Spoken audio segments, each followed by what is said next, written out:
देखिए, सबसे पहली बात तो ये है कि संभल की चंडोसी की जो जामा मस्जिद है वो कोई 50 साल 100 साल नहीं बल्कि 200-250 साल पुरानी मस्जिद है, उससे ज्यादा है। वहां पर कोर्ट की तरफ से बगैर मस्जिद के जिम्मेदारों को कमेटी को सुने उन्होंने एक एक्स पार्टी ऑर्डर पास कर दिया, वो गलत है। दूसरा ये है कि एक बार तो आपने गलत ऑर्डर दिया, सर्वे हो गया। दूसरा सर्वे जब किया आपने किसी को इत्तला नहीं दी। तीसरी बात यह है कि पुलिस का ये काम था कि मस्जिद कमेटी को कॉन्फिडेंस में लेते या वहां की पीस कमेटी को। चौथी बात यह है कि जो सर्वे करने लोग आ रहे हैं वो प्रोवोकेटिव स्लोगन्स लगा कर आ रहे हैं, वो वीडियो उसका है, पब्लिक डोमेन में है। और उसके बाद जो वहां पर वायलेंस हुआ जिसमें 3 मुसलमानों को गोली लगी, उनकी मौत हुई, हम इसका कंडेम करते हैं। ये फायरिंग नहीं बल्कि मर्डर है।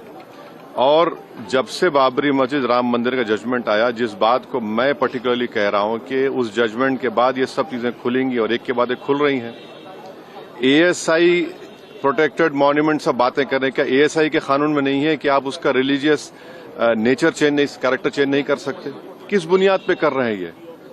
और आप किस बुनियाद पर अपने फेथ को दूसरों पे थोपेंगे? भाई, कानून कोई चीज है ही नहीं है।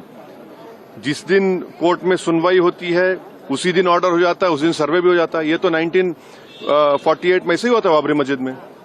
तो ये जो फायरिंग हुई है ये फायरिंग नहीं है, मर्डर है।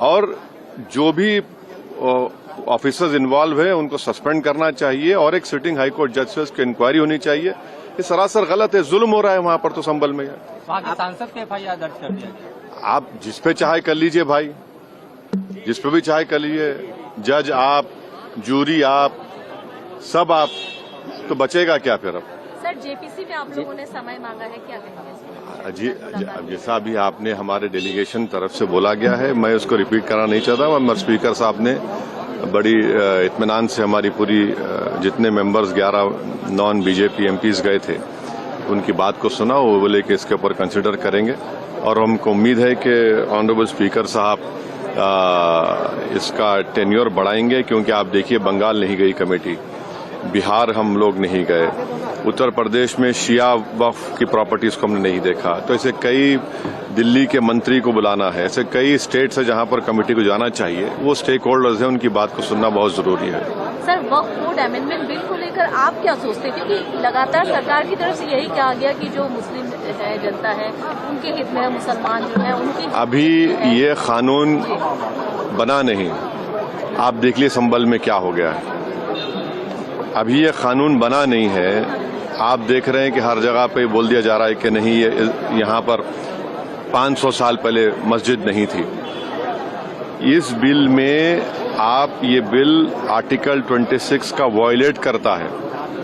ये संविधान के फंडामेंटल राइट का 26 का ग्रेव वायलेशन है। ये बिल कलेक्टर को इतने पावर्स दे रहा है कि कलेक्टर तय करेगा कि कौन सी वक्फ प्रॉपर्टी है नहीं है। ये कैसे होगा? कलेक्टर कैसा जज होगा अपने ही केस में? तीसरा, आप किस बुनियाद पर इस बिल में आप नॉन मुस्लिम को मेंबर बना रहे हैं? जितने धर्म की बुनियाद पर, चाहे वो हिंदू धर्म के एंडोमेंट बोर्ड्स हो, चाहे दिल्ली का एसजीपीसी हो या उसका एक्ट हो, या क्रिश्चियंस के जो भी उनके धर्म के संस्थान हैं, वहां पर तो कोई उसी धर्म का आदमी मेंबर बनता है। आप तो कंपलसरी स्टेट वक्फ बोर्ड में जहां पर 11 मुसलमान बनते थे, वहां पर आप मेजॉरिटी नॉन मुस्लिम बनाना चाह रहे हैं। सेंट्रल वक्फ काउंसिल में मेजॉरिटी ऑफ नॉन मुस्लिम बनाना चाह रहे हैं। क्यों करना चाह रहे हैं आप? ये क्या मकसद है आपका? कलेक्टर को इतना पावर दे रहे हैं। तो ये आर्टिकल 26 का ग्रेव वायलेशन है और इसीलिए वक्फ को बचाने के लिए नहीं लाया जा रहा है। ये वक्फ को खत्म करने के लिए, और वक्फ बोर्ड को सिर्फ एक पोस्ट ऑफिस बना के रखना चाह रहे हैं।